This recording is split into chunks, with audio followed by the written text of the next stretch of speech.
Brandon, why are there all these charges for just over $200 from Acceleration Kart Racing's website? That's because AKR gives you free shipping on orders of $200 or more within the continental US. Okay, but I thought you were just getting a pair of gloves. That's what, 70 bucks? But if I'm getting a new pair of gloves, I might as well get a new pair of shoes to match. And then on top of that, I'll get a neck brace because with the shipping, it's basically free. Yeah, I do not think the math checks out on that. Everything you need, all in one place and shipped to your door for free for orders of $200 or more. Exclusions apply. Spend responsibly.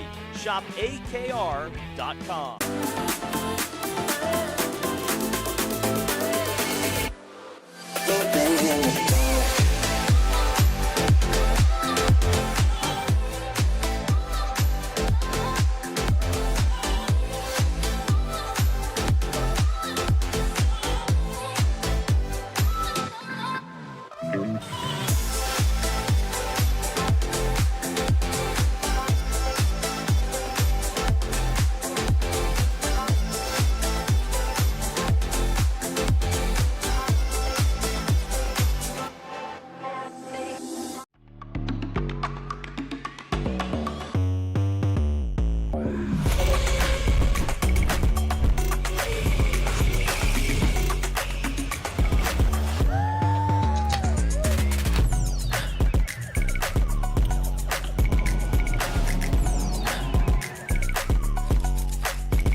Let's go race. Come on, man.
I'm feeling pretty good. I mean, I've only driven a KC once before this, and it wasn't even fitted to me at all, so it's my first time really trying it out, and it's such a fun thing to drive. You're on the edge the whole time.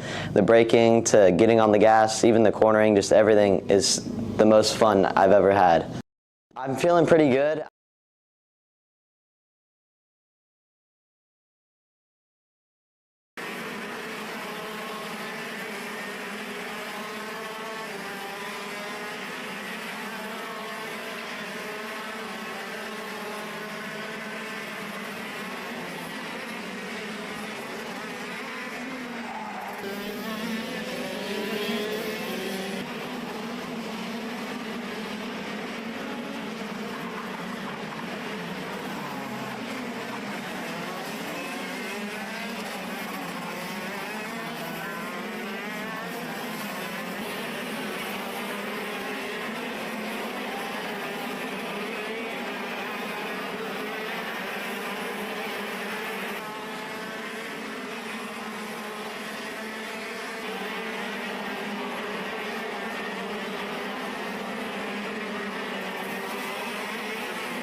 I'm looking to get back on the top step. I've won the series, I think, 3 times now, and I'm looking for number 4. It'd be great to get off to a good start. I think last year Orlando was the worst round for me and really set me on the back foot, so I just need a better start this year, and we'll be right there, I'm sure of it.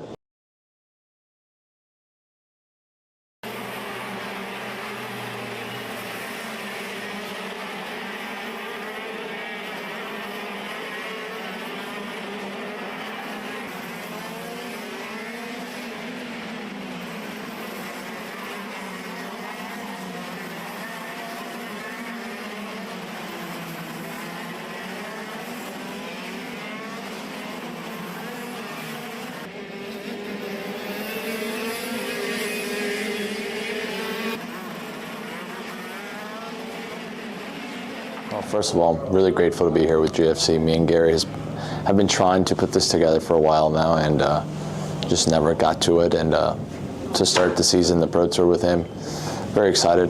Very great team behind me. Awesome teammates. You know, yesterday was my first time on the go-kart. It felt quite comfortable for my driving style. Everything fit well. The engine package, the IME SweetTech was very easy to drive. And yeah, I'm super excited. Not 100% sure if I'll be able to do the whole Pro Tour Championship, but the best we could do is come out here and try to get the best result possible for GFC. And yeah, I'm really excited. I think it's the first time in a long time I've been on weight. At Orlando, beginning of the season, I was 6 pounds over, and obviously the results were quite okay. And this weekend I'm right on 388 to 392 on the scale, so right on weight. So super excited. It's been a long time since I've been 167 pounds, so I think that'll be very beneficial and very helpful through the weekend. So yeah, super excited to see what we could do.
Massimino is a winner in OKN Stars.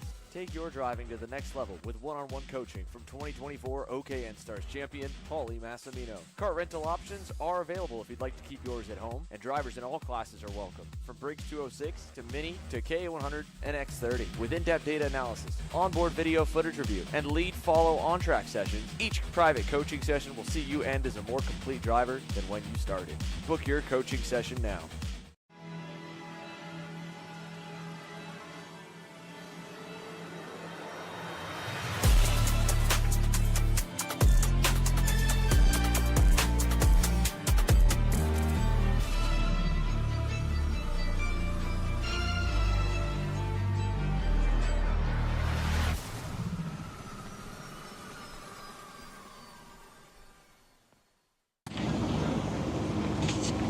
Kyle, what are you doing? It's got my new Greyhound seat. You don't even have a cart. Doesn't matter. I have a Greyhound. Who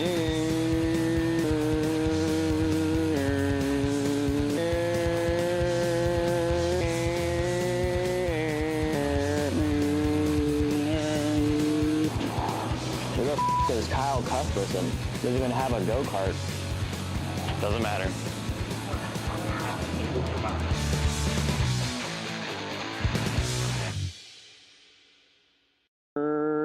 Cuthbertson through on Turney, Turney in the dirt. DPK Americas is bridging the gap between the U.S. and the two-time world champion DPK Alonso Kart factory team in Europe. In partnership with Team Binnick, they offer drivers a complete career path from the Americas to Europe that allows them to continue their driver development on both sides of the world, all underneath the DPK umbrella. For more information, contact DPK Americas at max@drivensm.com to take the next step in your driver development journey today.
Definitely want to go for the championship win.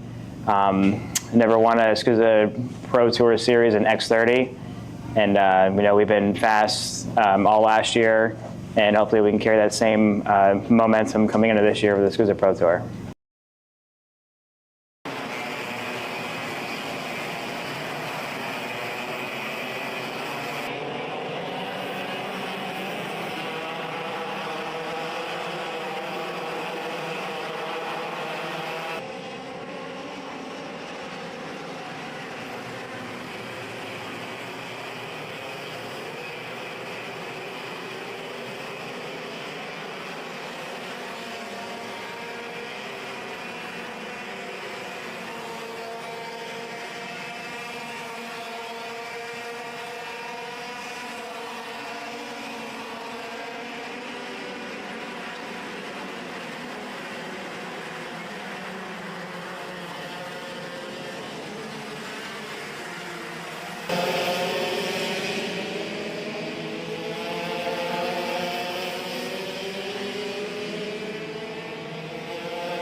Right now, the speed is good. We have good equipment. We did some really good stuff down in Daytona, and I think we're carrying that on to this race. And I think we're starting the season off on the right foot.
Brandon, why are there all these charges for just over $200?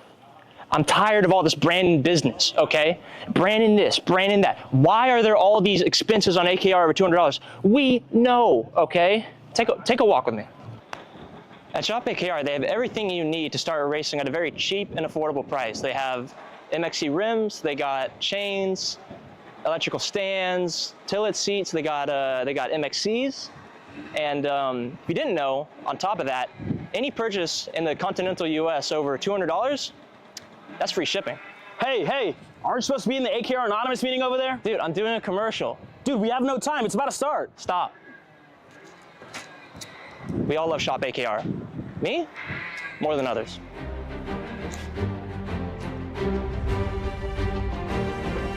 What do I get at Shop AKR? MXC rims.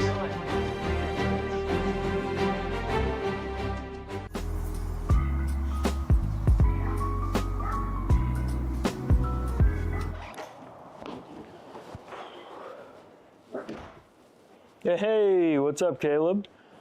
What's up, Brandon? You sound defeated. A long day at the office? Yeah, got stuck at a cat food marketing meeting for like 3 hours. I don't know a thing about cat food, and I don't even work in marketing. And then I got sent on a coffee run like I was some sort of intern. Then at the end of the day, when I want to go get gas, I just realized everything is so darn expensive nowadays, man. Yeah, you got that right. Like, do you have any idea how much we're spending on Netflix? It's like 20 bucks a month. Do you know how much we're spending on cable? That's like 50 bucks a month. But you know what isn't expensive? Tell me. Kart Chaser Premium. For only $9.99 a month, you can watch all the American karting action live from coast to coast. Subscribe and become a member today.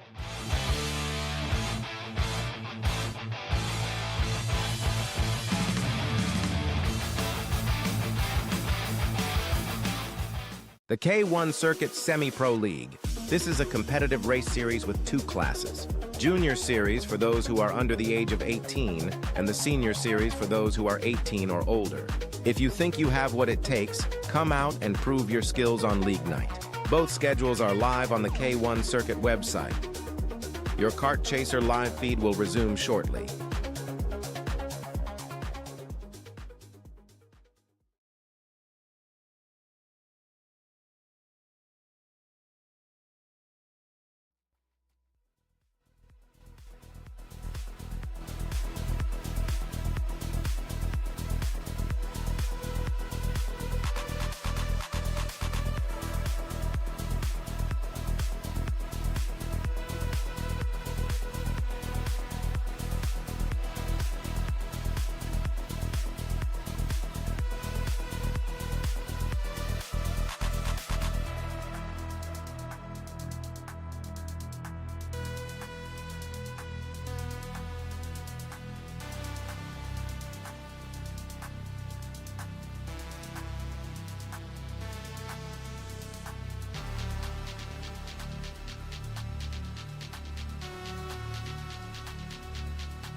Good morning, everyone, and welcome to Speed Sports Racing Park. My name's Xander Clemens, alongside me, Rob Howden, and we are so excited to get back after it for another day of action. First group just came into the pit lane here. Let's look at the benchmark set for the first of two groups in KA100 JR Qualifying. Jackson Gibson, who was a big player yesterday in both junior divisions, Rob, top of the boards at a 56.31. Yeah, he's got his season off to a strong start in other programs as well. Jackson looking good there, 56.316. Iago Lempin also quick to start off the day. Damian Diaz Cano into third spot. Cyril Flamini in fourth, and Nathan Golseth rounding out the top five. Obviously, a number of drivers still to come to battle it out in our second group, but it's been a great way to start off the day. 72 degrees trackside. There is a bit of a cloud cover here today, but no threat of rain at this point, so let's hope that we have a fantastic day from start to finish.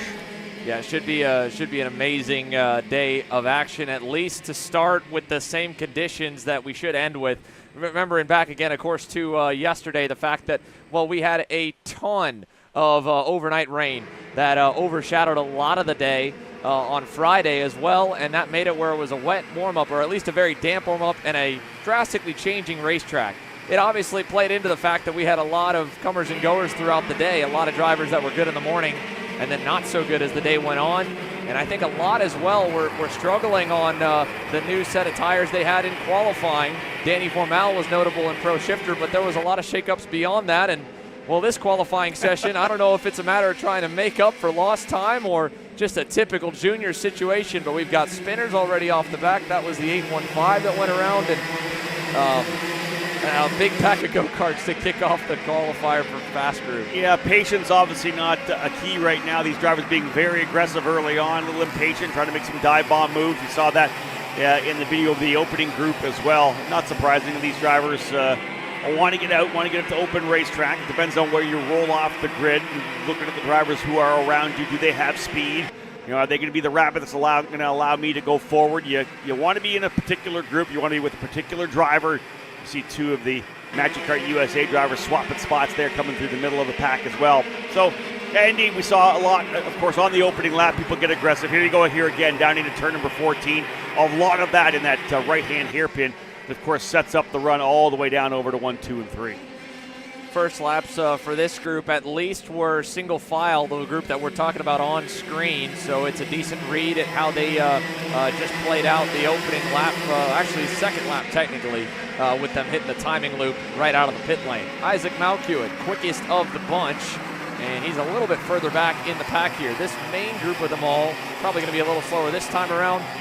But a few quick ones from it. They've jumped about halfway up the board. David Ybarra, Mason Berry were 17th and 18th overall last time. I think this lap could be the lap that we start to see them creep into the top 10.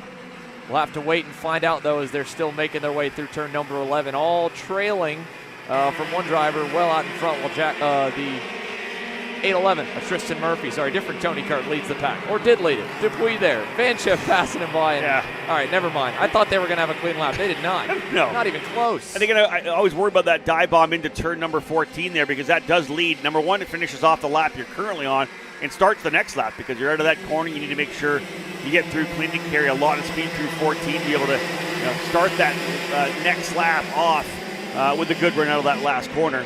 I will say that looking for 4 laps, maybe 5 laps in some of the categories here in qualifying. If you're off the grid first and you have a really good couple of cold tire laps, lap 1 and lap 2, potential to get that 5th lap in. And we saw that really pay off for the number of drivers that weren't in the middle of battles like this on the track. Instead, we're able to get out front and get that 1 more lap in. You burn more fuel off. The tires come up to to higher temperatures. And especially yesterday when the track was changing so much, you really wanted that last and 5th lap to be able to get good speed. Tyrone Kemper Jr., the New Orleans driver who is a former Texas Sprint Racing Series champion. I think won the series last year in this KA100 Junior class. He knows this track. He has gone into the top 5 and then ends up in 6th right now as Nathan Dupuis, Xander, going to the top of the charts. Big lap on the final lap for him. Big lap for Jose Halfen and Cole Madero's couple of RPG blue and pink karts moving into the top 10 there. 3rd and 6th to end the session. Late in the going, they must have been way back on the racetrack. And there is the 812, one of their teammates who unfortunately didn't get to join 3 of his buddies inside the top 10. Yeah, how good was that last lap? We talked about the fact that Tyrone Kemper had gone to P1. He ends up in 11th, 0.4 of a second back. You got to go all the way back, keep scrolling down to the top 30, all within a second here in KA100 Junior. But yeah, Dupuis with the fastest lap of 55.649. There it is for you. Alexander Vanchev, who doubled up yesterday on race wins, second for RPG. Dupuis for Nash. Jose Alejandro Halford in third. Tristan Murphy up in fourth. Isaac Malkia looking for a better start to the day. We did not see him battling in the front group. We'll see if that happens here on a Sunday. Cole Medeiros, who was quick, ends up in sixth. Nico Orbezo, Easton Cox, David Ybarra, and Lorenco Vorella rounding out the top 10. Let's pull through the rest of your qualifying results for all of you at home to be able to see how the blend goes and find out where your favorite driver will be lining up for those pre-finals later on today. Again, a good bunch of them. I want to send our best wishes to Felipe Benito and Braden Wagner, both drivers not here today. Felipe Benito was the driver that was involved in that very scary red flag moment yesterday and had to be transported off-site for further evaluation on his leg. Felipe Benito, we are wishing you a very speedy recovery and know that you are in the thoughts and hearts of all 300-plus drivers and the 1,000 or so probably people here in attendance at SpeedSports Racing Park. Want to wish him the best. Yeah, Nate, that was a scary wreck for sure. Same with Braden Wagner with a hand injury as well, hoping that he's able to heal up quickly and get back at it. And I think hoping for a cleaner day today. We had a number of red flags yesterday on track, so hoping to keep that red flag away from anybody's hands today. Let's say that. We don't want that even to come out of the flag stand for Aaron Likens to start finish.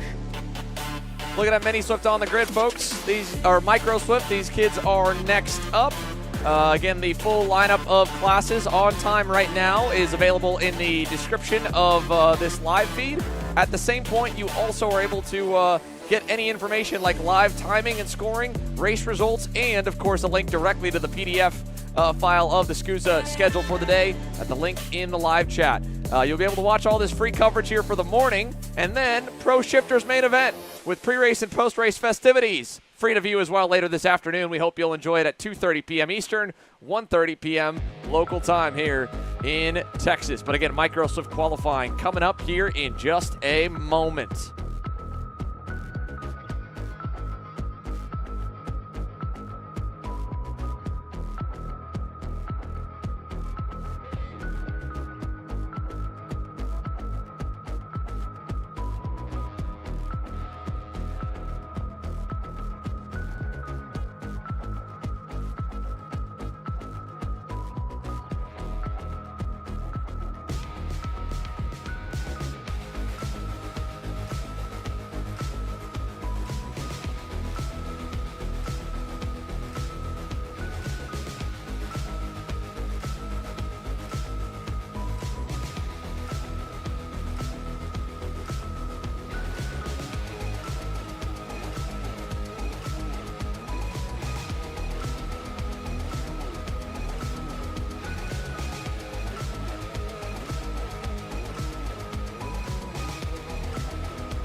So Kart's onto the racetrack for Micro Swift qualifying. Just as with KA Junior, a nearly full house of karts has meant that we've got them split in two groups. This is the slower group from final practice on Friday, and unfortunately, a bit of a moment there right off the rip for the 295 that has spun around over in turns 4 and 5. Let's take a look at who we've got in this session specifically. That driver in the 295 would have been, we got Rob Kaysen Sanders. Yeah, I'm scrolling through as well. Kaysen Sanders in the 295 was the driver that went around there right off the bat. So a bummer for Kaysen. For the rest of the pack, they'll begin their out lap and get it underway. Always tough, as you know, folks. Fresh tires. You've done your warm-up in the morning with used rubber. You're putting fresher Vincos on for this one here. So you got the initial cold tire lap, and it doesn't take much to lose a little bit if you're too aggressive on the throttle. These, of course, young drivers here in the micro category. Doesn't take much to make that little bit of a mistake. And Xander, we talked a lot about it yesterday. the amount of dirt and rubber off track, off line here with these tires on the weekend. You saw a number of drivers, even Austin Garrison talked about the fact that he went off and got into a dirty part of the racetrack. Took a while to clean a lap to clean the tires back up. So it doesn't take much for a driver to go off and to get pushed off line and pick up a little bit of rubber. Back on the throttle and around they go. We saw one driver, as you said, go off track. Yeah, just one off to the wayside there, but for the rest of them, at least clean out lap means a clean push lap that they're on right now. Let's pick out a few of them and talk about them here. Let's look first. That's the CRG of the 211 of Max Santana falling back a little bit up the road. Let's find the 297 that we've got on screen here, Liam Astalis. And he is one of many drivers who this year is their first national year, Rob. It is first time, actually, I believe in Orlando, was one of his first ever go-kart races. Wow. Only a couple of club races and a lot of testing over the end of last year, I'd imagine, or maybe the beginning of this year before he was behind the wheels. So you've got the true starting ground with the slow group in Micro Swift. Some of the kids probably first time at an event, and when this is the first event you go to, if it's the first national, I mean, that's a high bar. I will say that's true. And again, the Winter Series programs are designed a lot of times for some of the pro drivers and the guys that have been in the sport for a little bit longer to kind of clear out the cobwebs from the off season and get right back at it. That's really what the Supercars USA Winter Series is all about. Supercars USA started that series back in 1998, I believe it was. The Winter Series was then called the Florida Winter Tour. But indeed, for these young drivers, it's even more than that. It's really kind of getting into the very first races early on. And again, as you said, they come to a major national like this where you're surrounded by so many fantastic drivers. The atmosphere feels like you're at a major national to start off this year's SKUSA Pro Tour. So indeed, the first major event for many of these drivers. And again, we put them in the pressure cooker really early on. But the good thing is they're still having a ton of fun. Anytime I've walked over to the paddock afterwards, the kids are outside the tents, having a great time playing around. So that's one of the things we love to see, that the kids are still racing, but they're still allowed to be kids here at the track. Oh, no doubt. And to add to it, too, I mean, for them to see an event like this where it feels like a city has just moved into SpeedSports Racing Park. Not every national is like this. You and I touched on it a little bit just yesterday of how amazing it is that the turnout has all kind of come together. This track's been able to pull it off and hold everyone. All the rigs are here. I mean, I can only imagine what it must feel like to be one of these 7 to 10-year-old future superstars and walk around, and it just probably feels like Wonderland. Yeah, indeed. You're at a big IndyCar race yourself, right? Just a massive event. And shout out to Alan, Jessica Rudolph, the whole crew here at SpeedSports Racing Park. Yeah. I know when Alan talked about the fact that he was looking to build this track and get together with his partner for it, the whole concept was, I want to hold a major national, right? I want to have a SKUSA Pro Tour race here sooner or later. There were doubts that the size of the paddock could hold everybody. I walked around. There's probably room for 1 or 2, potentially more trailers jammed in back there. But they've got it. Over 300 drivers here, all the teams. The biggest issue, as Xander, as you know, is the overflow parking. There were some probably lots that you would have been able to use for parking, but so much rain came that you couldn't park the cars on the grass, otherwise they would never get out. They're actually using the rental car track now as parking as well. That's the biggest part of having a major event like that. Where do you park the cars, all the rental cars, people that come into town? Well, that and, to Alan and Jessica's credit, they were having to move the last couple cars off the rental track and back into the regular parking lot so they could run rental cars yesterday. It was hilarious to watch, but it was impressive. They got some dualies up on some forklifts to make sure the rental track was clear so the rentals could still open. And sure enough, last night, 7 p.m., rental carts were back ripping under the lights here at SpeedSports Racing Park. We've got the, again, first group results. Tyler Blackwood quickest over Bo Wyatt to set the initial time at a 60.98. We imagine, of course, that'll be beaten, but how well everyone can stick it, how well they can all hang on through the rest of the session, well, we've got the fast group that has just been released onto the circuit now. But going back to Alan and Jessica, yeah, I mean, they've been absolutely on it. And like you said, talking about extra lots for parking, a big shout out has to go to them and to Supercars USA for coordinating with the nearby lots around the food zone parking lot that's just behind the rental track and actually behind kind of the turn 4-5 complex. The Jumbotron there is playing our live feed. The whole area was packed with racers, obviously. You and I were over there last night to go and check out the food. Bunch of great options, first of all. What a cool addition to the whole mini city feeling that this whole property feels like. Plenty of racers and teams are at hotel just down the street that they can walk to. You got the food court, you got a couple restaurants nearby, a bunch of gas stations around, and there's about 5 fast food options that are also around. But even the water park across the street, it's also lended their car parking for those in the pits. And again, that level of coordination to pull an event off, it takes a village. And Alan and Jessica and SKUSA, they have been able to work with all of the neighbors, and the neighbors have worked with them. This event doesn't happen without a ton of support from everyone around. So for those that are in the pits here, and for those that are watching along, if you do make it out to this race, or for those that are here, make sure to say thank you to anyone from the SKUSA group that helped park you, to any of the lots that you're parked at, to any of the businesses that may be a little annoyed with how many cars are blocking up their areas, and of course to Alan and Jessica and their staff at the racetrack. They have done an amazing job. Yeah, so fantastic to be here, see this event, be part of it.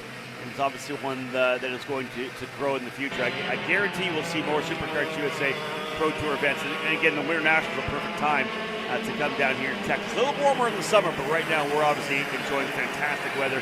72 degrees here trackside. Could be 85 here today, and that's what you want for an event here in late March and early April. Going to be a place where we're going to be able to have major events moving forward now that they've proven that they can get the job done here. Hands down, they've proven they can get the job done and pull a crowd, and it's not like they hadn't before, too. The U.S. Pro Kart Series came here, 260 entries last year, had a good amount the year before, and of course, the Texas Sprint Series, Brittany Lobel, I don't know how that series keeps bursting at the seams and finding a way to get more karts in. They're in the same boat. They had a ton of 200-plus entry standalone events over the last 2 to 3 seasons. Of course, that series this year is officially part of the SKUSA family. It had been kind of with the sister IKF brand, but now listed on the SuperKarts USA website, the official Texas regional of SuperKarts USA. And that program's got a lot to be proud of when they look at some of their stars that have run really well yesterday and have run really well so far through the morning with warm-ups and our first qualifying in the books. One of them specifically is on screen, Dutch Westbrook, the 233 Bennick. A regular from the Texas Sprint Racing Series, and he repped the home state well yesterday, being a factor from start to finish in that main event. Yeah, I was talking to Dutch last night at the hotel. We were both heading back up to go to bed, and he was stopping to get a little chocolate and calm himself down, so that helps him go to sleep. But he was excited. He had a good run, obviously, yesterday. Wants to get that one more spot to be on top of the podium here on Sunday, round number 2 of this year's SuperKarts USA Pro Tour. In 16 years for this program, started back in 2010. Zev Gottschalk on top of it. Listen, back then, obviously it was just a cadet, it was tag cadet back then. It wasn't micro and mini. Right. It was just the one category with the likes of Christian Brooks and Colton Herter running in the days back then as well. So a number of drivers have come through this tag cadet program. But indeed, up top, Zev Gottschalk right now with a 60.357. 13,000th back is Westbrook. Marcelo Flores in third. Lennox Lockhart, big win yesterday in 4th spot. Jack Katowski on the podium as well. P5, that momentum from Saturday leading into Sunday. Here's Xander. Last lap to the line. Who's going to be able to take that momentum from yesterday to the top of the board? Gottschalk still was able to withstand a quick lap from Jack Katowski that jumped up. Big lap from Aiden Go to close into within a 10th, but I think that'll do it. No more changes inside of the field. Checkers out, thumbs up around as they work their way towards the scale line. And Zev Gottschalk, I think, is going to hang on for this one. Yesterday's first-time winner, Lennox Lockhart. We were a little worried about it calling him to the line, Rob, whether or not that pushback was deployed. And there had just been so much heartbreak for that young man because he had gotten to the lead in the last couple laps after pushing the leader away a couple weeks ago, and a red flag came out on that specific lap. He made the pass, so the race went to the lap before. He, of course, had so many close fights in the Winter Series racing for a race win, and it went away. He starts 7th, though, today, a little bit further down the board, but it was fun to watch him celebrate last night. Yeah, David and I talked to he and his dad, Lennox and his dad last night, and his dad was telling us he was watching just like we were. Every time he came by, he was looking at the front bumper because he could see how crushed in it was, but it actually, there was no pushback on the bumper, and a fantastic win and a great post-scale celebration for Lennox Lockhart as well. They were carried him in the air. He was super stoked. And he had his suit on all night long, too. He did. It was hey, I asked him, are you going to sleep in that? He said, yeah, probably. Yeah, what a great moment it was that you guys were able to capture. We were able to capture, and just those are the moments that make all the hard work worth it for us from covering our sport, right? Getting to see how big those moments mean and all that hard work and hardship pay off. One driver that knows about hard work when it comes to motorsports is the one on screen right there, getting ready for Master Shifter Qualifying. Scott Hargrove is ready for his return to Pro Shifter in Vegas, but he's got a road back to it. And, well, that motto is probably the motto today if he can find a little bit more speed. P2 at the end of the day yesterday needs a tick more to find to be able to knock off, or sorry, P3 to knock off the level of speed that we saw out of Scott Presti and Victor Jimenez. Yeah, I'll say that. There's a lot of storylines yesterday. Victor Jimenez ended up getting the win, but lost that in post-race tech. That moved Scott Presti back up to the race win. You had drivers also in the middle of the battle, like this one here. Larry Pegram was right into it. Luis Gauthier was unbelievably quick as well. He was able to get himself back up into the fight. There's other drivers like Skitchy Barnes, who posted on Facebook one of the roughest days he's had in a long time in karting. They just couldn't get anything to work. They made a lot of changes overnight to that Maranello for the Red Mafia. We'll see whether or not he comes out of the gate swinging here. Scott did look pretty good in the morning warm-up, but it'll have to pay off here when we get ready to go racing as, again, our reigning champion Skitchy Barnes with work to do. Here's a look at Luca Bortone. Luca didn't really get to make much of Saturday either, but hopefully today a little bit better for Bortone. And Factory Karts got some great data and coaching, of course, from the All-American badass Billy Musgrave. He's going to line up P2 on the grid in that Pro Shifter pre-final coming up. So, well, we know the boss is keeping his eye on everyone under the tent. And there he is right there, ready to push Luca off and do everything he can to put all of those black and red machines at the front of the field. He took himself and a number of the Maranello guys for a track walk last night at the end of the day as well. How about that? Just a little bit more, trying to find that, those last couple of tenths of a second. All the drivers went out and had a good walk around the track to get a good feel for potentially what they need to improve here coming into Sunday. I don't know if Luis Gauthier has a lot to improve when it comes to the racecraft side. Man, was he fun to watch. Some of the biggest sends out of the entire Master Shifter class. But yesterday, while it was a send up, down, sideways, and hopefully today, as Skitchy Barnes pointed that number one plate, it goes back to position number one. He lines up obviously middle of the grid, but the reigning series champ needs a good rebound to really put himself in a safe fighting spot for the rest of the season, because hoping that yesterday is the drop round, he still has his mulligan out of the way, right? It's 5 for 6 when it comes to all the divisions, minus Pro Shifter. Your best 5 out of 6 rounds, you get to drop your lowest score. So indeed, press the reset button, come back and do it again. You know the drivers who kind of showed well yesterday, and Jimenez, he was a monster in that main event, working his way to the front. We saw Scott Presti, of course, be super quick throughout the Winter Series, running in the Pro Shifter class. Didn't run Masters, ran against the pros during the Winter Series. Came out of the gate super strong here, qualified on pole yesterday.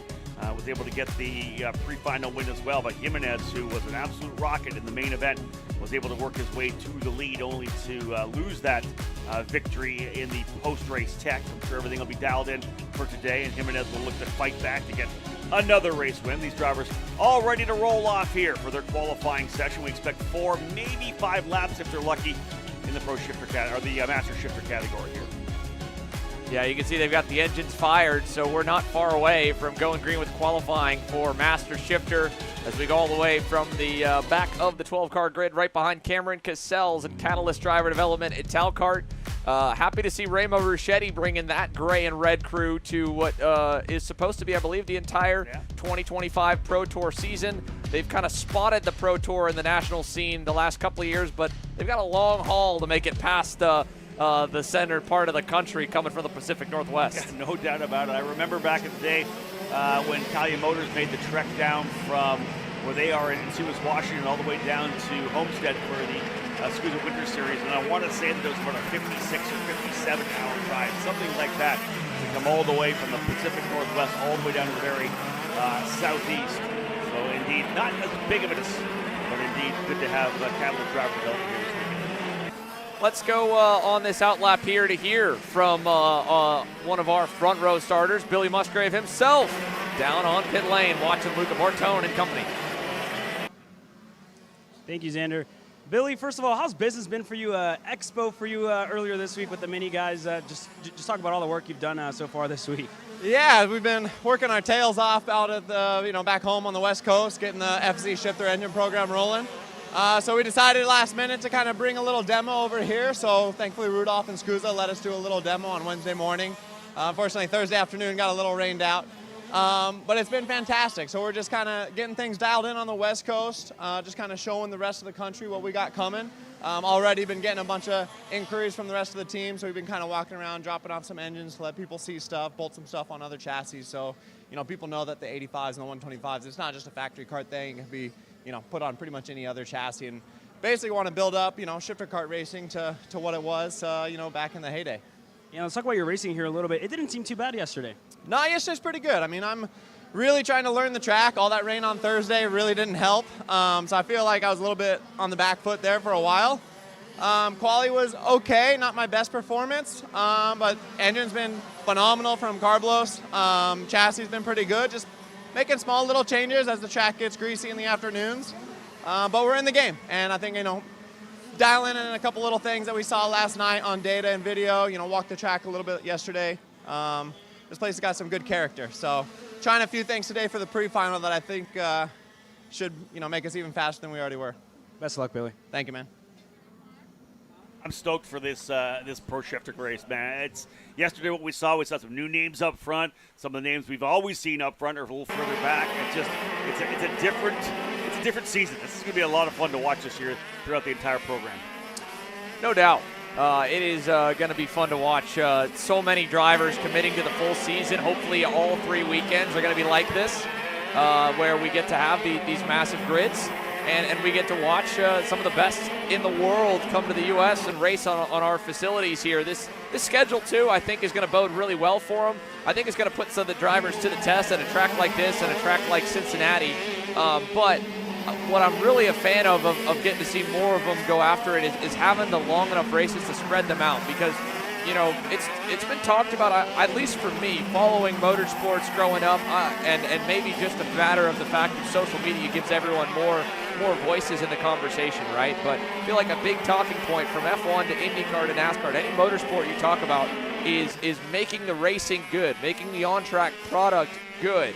And from the get-go for us as well, the fact that we didn't have a big pro shifter category in 2020, 2021 when our brand started, it was a bit intimidating to want to try and build a brand as that class being the top of the pyramid, because a lot of the races were only a couple of guys with a real shot at the win, and they would be strung out with minimal passing. And then on the flip side, going to a track like this, in the past with a grid this big, if we would have had shorter sessions just like those heat races, if our main events would look like those heat races. The pole guy would get away. There wouldn't be enough time for anyone to kind of really have some disparity. And I think that's been a big talking point from IndyCar with alternate tires. NASCAR tried alternate tires. F1 trying to make sure their differences in tires are big enough, and of course the differences in the cars and the setup, and putting that on display. If everyone's the same lap time, the same speed, well, once we start, we're not going to catch each other or fall back. And the longer mains last year were incredible at giving us that. Very much so, man. You gotta play the tire management, tire DAG. That's one of the biggest things. We always talk a lot about that in the top levels of sport. You want those tires to go off so the drivers, number one, either plays in to the actual chassis setup, that you've nailed it on the setups. The tires are going to be good at the end, or you've taken care of the tires. We talk a lot about aero wash now. Not something we ever talked about in the past. When you're in behind someone with the aerodynamics we have now built into the new bodywork, some of these drivers behind are getting that aero wash. We're working up those front tires. So indeed, lots of different layers of the sport, especially when you have 40-plus drivers in a pro shifter category. Let's take a look at least the 12 from Master Shifter. Oh, already moved ahead. Timing and scoring is going at light speed today. Good gracious alive. Scott Hargrove is the driver on top of 50.800. Find that a little bit more he needed to go over top of Scott Presti by 93 thousandths of a second. Hargrove on the pole for Master Shifter, brought to you by Rocket Racing Company. Scott Presti end up in second. Very quick driver from yesterday, Luis Gauthier on that Birol Art goes P3. Luca Bartone on the factory kart in fourth. Larry Pegram up to fifth. Sixth for Pierce Baldus. Seventh still for Skitchy Barnes, essentially where he was yesterday as well. About 7/10 of a second off right now of Hargrove. Jeff Mills, Daniel Perras, Cameron Castles, and then Justin Kelly rounding out the 11 drivers. No Victor Jimenez. At least he did not post a time. I'll have to try to get an update on that to find out whether or not he will be taken to the track here on Sunday. KA Senior getting ready to roll from qualifying. They are obviously down on the grid, and they are right around the halfway mark, so it's a good opportunity for us to catch our breath once again with 4 classes already gridded up for racing later. Of course, Pro Shifter, their pre-finalists set off their heat races yesterday, so nothing will be set for them. They won't be qualifying today. We saw their qualifying and Super Pole session yesterday with standout shifter sophomore Charlie Steins going to the top of the board. But KA Senior, X30 Junior, Mini Swift, and Pro X30 for their second round of action are on grid and ready to qualify on the other side of this break.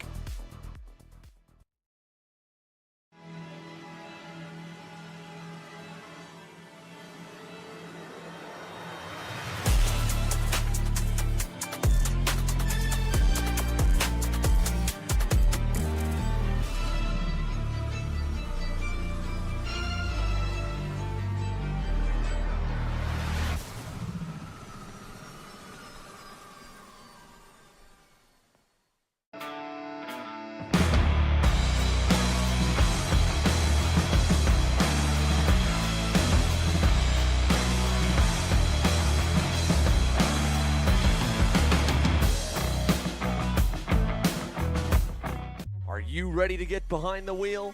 From Formula One to NASCAR and IndyCar, all the pros start here.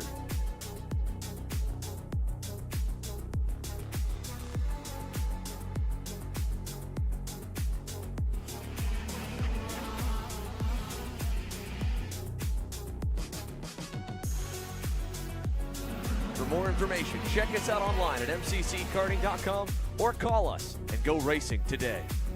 This is Henry. Henry feels sad. Henry feels sad because it's time for his next big race and his go-kart is in bits. Henry doesn't know that Acceleration Kart Racing is the United States' #1 shop for all of your karting equipment needs. Henry also doesn't know that Acceleration Kart Racing can deliver anything from tires to race suits and even wheels directly to your front door or to the racetrack itself, quickly and efficiently, with tech support available 6 days a week. Poor Henry doesn't even know that Acceleration Kart Racing offers free shipping to mainland USA on selected product if you spend $200 or more. Do yourself a favor. Go to accelerationkarting.com and make sure that you are never left stuck on the pre-grid with Henry. Be smart and don't be like Henry.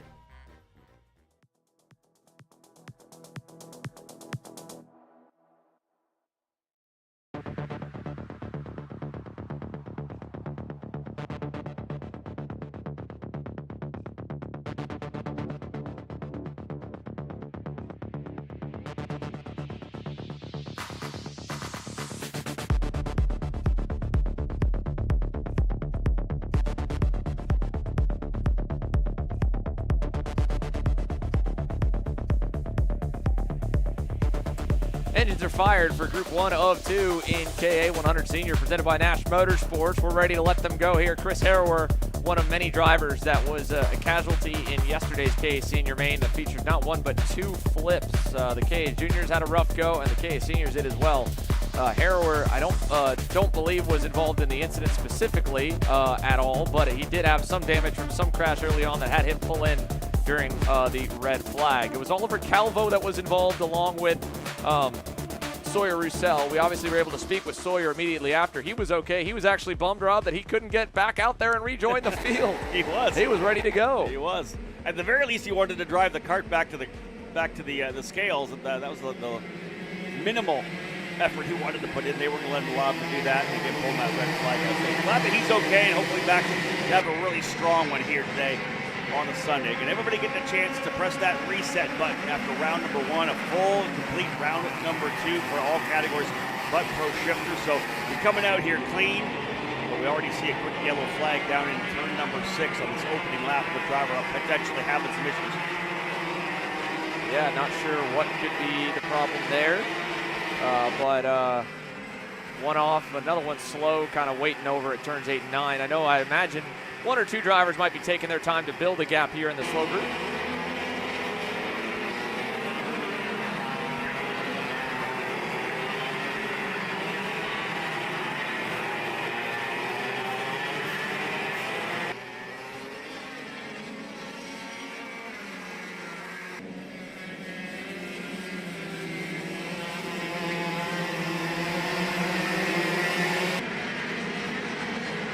Down the backstretch, Chris Harrower making a move around one of the Arcane Tony karts. He's got Tim Pernod behind him, and then just ahead is, of course, Finnegan Bailiff, who was the first driver below the cut line yesterday, or in Friday happy hour. And that put him as the first guy to lead us out for KA Senior Qualifying yesterday and again today. He's got now a Beer Alert behind him, but a good ways back, so it'll be clear track for Finn.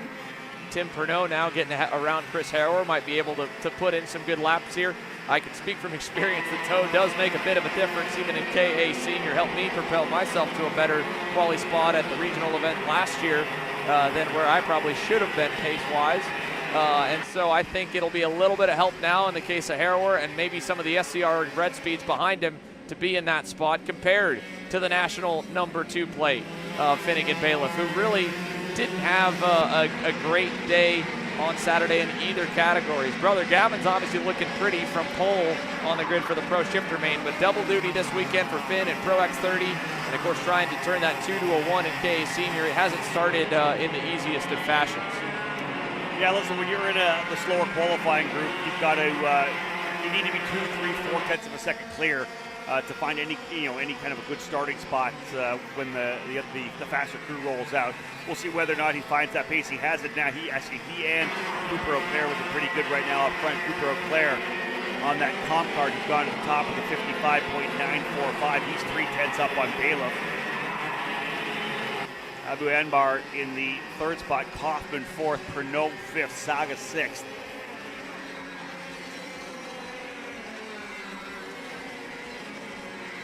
First laps by here for Finnegan Bailiff, 55.472 was the last one. Max Saga, Pernod, and then Patel. Let's see, Sawyer Roussel into the top 5. Good rebound back. And then here is a look at the comp cart of Cooper O'Clair. He finds himself in this group because of a brake failure in Friday happy hour. So that's what sent him down to the slow group. He was one of those drivers, Rob, we may have saw off on that out lap, kind of backing off. So he's going to surrender lap number 5 to get 4 clean ones by dropping all the way to the rear. And I think it was at the end of the straightaway here, was it not? Cooper going off at the end of the straightaway right through the barriers. Yeah. Coming hardcore. Scary moment. Very scary moment. Coming into turn number 6. Again, long back straightaway, it happens, right? There's been many motorsports where you'll have a brake failure like that, but see him back out here and ready to go here on a Sunday. Very quick lap times laying down by Cooper O'Clair, 55.590, his best so far. Now currently 3rd spot as Bailiff is up by a 10th and a half over Max Saga. Finnegan Bailiff in the 902 TKG Barrel Art USA machine up by a 10th and a half on Saga, 55.232. O'Clair back across the line here on that last lap. Here comes the remainder of the field getting that checker flag.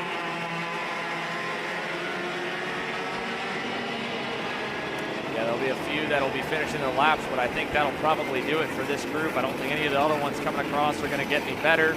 Cooper O'Clair's 4th lap puts him at a 55.400, so not as good as yesterday, much better for Finn.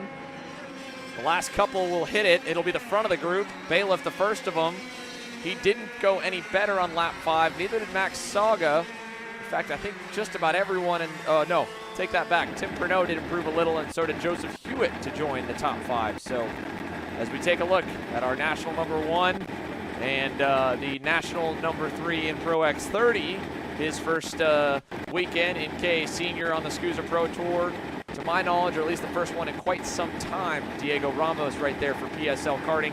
Time to beat, 55.23 for the faster group here. Here's a look again one more time at the slow group and how they've stacked up so far, Rob. Bailiff, Saga, O'Clair, Pernod, and Hewitt. And as Xander mentioned, both Timothy Pernod and Joseph Hewitt going quicker on lap number 5. They were able to get that extra pace at the end to get that other lap in. So much needed to work your way up.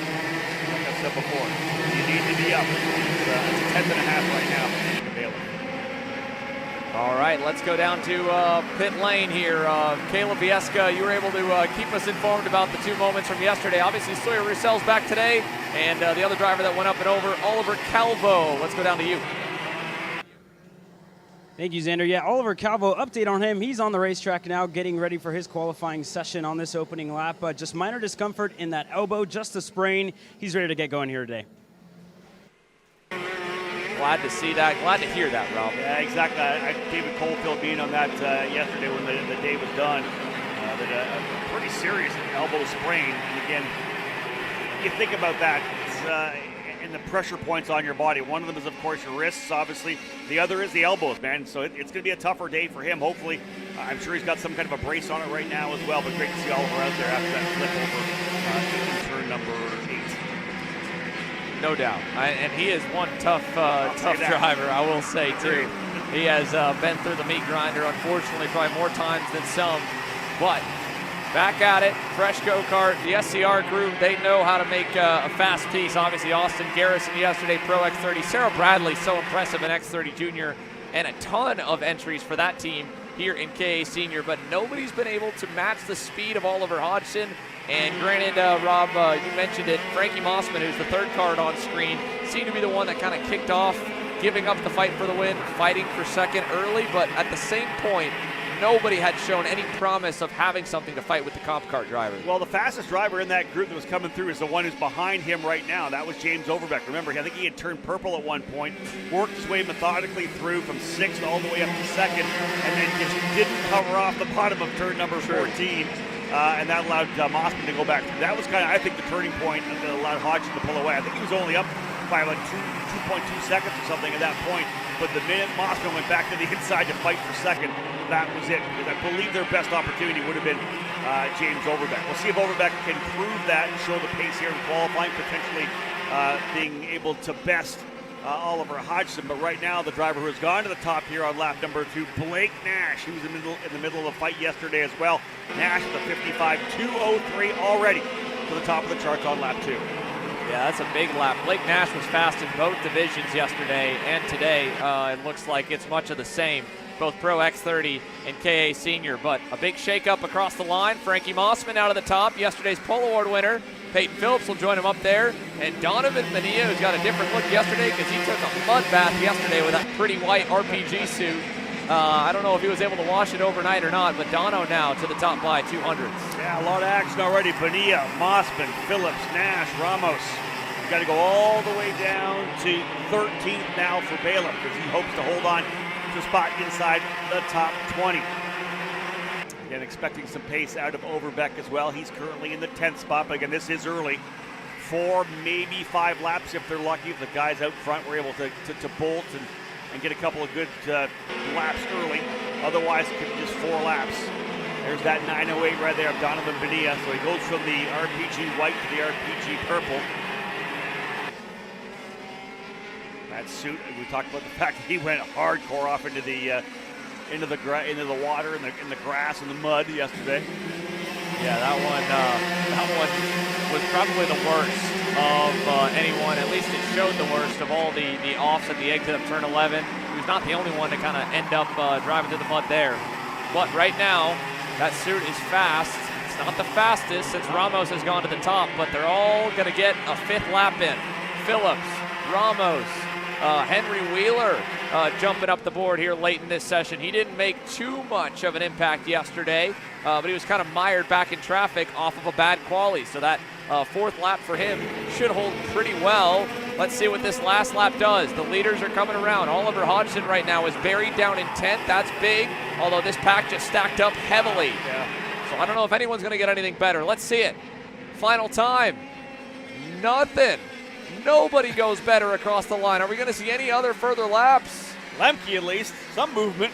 Yeah, he'll go to 6, but call it in the books off just being too close. Yeah. The Brazilian's going to lead us to green. I was just going to say that. They were all just on top of each other coming through that last complex. 13 and 14 was crucial. You saw a couple drivers had to check up. Peyton Phillips actually pulled right back out of it as well. He had nowhere to go. Everything just checked up. Lap 4 ends up being the best, I think, for all but maybe one driver. I think Brandon Lemke, the only driver in the top 10, able to improve on that last lap as he goes up into 6th position. Yeah, Brandon Lemke, Blake Nash ends up then in the 7th spot. Of course, Ty Fisher in 8th, Alex Machado and Oliver Hodgson then rounding the top 10. So a much worse starting spot. It was one thing to be outside front row. It's a whole other to be outside of row number 5 for the Brit. Talk about changing the storyline here for KA100. senior. We again saw Hodgson start on the outside of the front row yesterday, quickly able to master that and walk away to the win when they battled behind him. Much more work to be done for Oliver Hodgson here today, and I'll say the same thing for James Overbeck. He was one of the fastest drivers yesterday. Overbeck all the way back in 13th position, so a lot of drivers further back, and to cap it all off, Finnegan Bailiff ends up 18th fastest driver in group number 1. Well, 46 of them have turned times. We'll get to watch them later today for the pre-finals. For now, qualifying continues to roll with X30 Junior, Mini Swift, and Pro X30 still to go.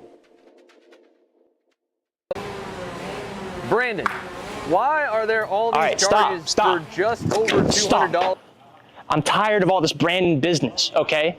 Branding this, branding that. Why are there all these expenses on AKR over $200? We know, okay? Take a walk with me. At Shop AKR, they have everything you need to start racing at a very cheap and affordable price. They have MXC rims, they got chains, electrical stands, tilt seats, they got MXCs.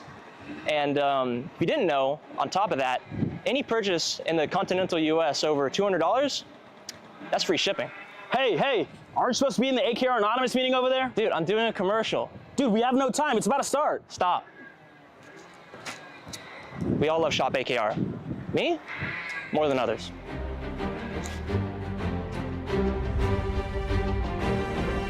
What do I get at Shop AKR? MXC rims.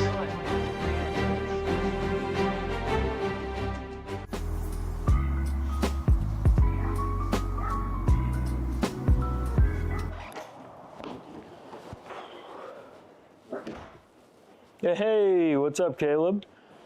What's up, Brandon? You sound defeated. A long day at the office?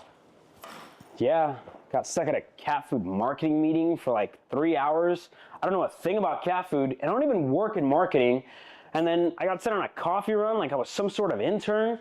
Then at the end of the day, when I want to go get gas, I just realized everything is so darn expensive nowadays, man. Yeah, you got that right. Like, do you have any idea how much we're spending on Netflix? It's like $20 a month. Do you know how much we're spending on cable? That's like $50 a month.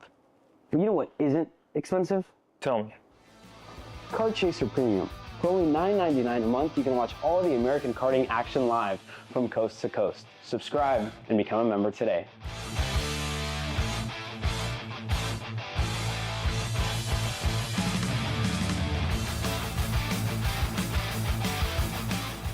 The K1 Circuit Semi-Pro League. This is a competitive race series with 2 classes.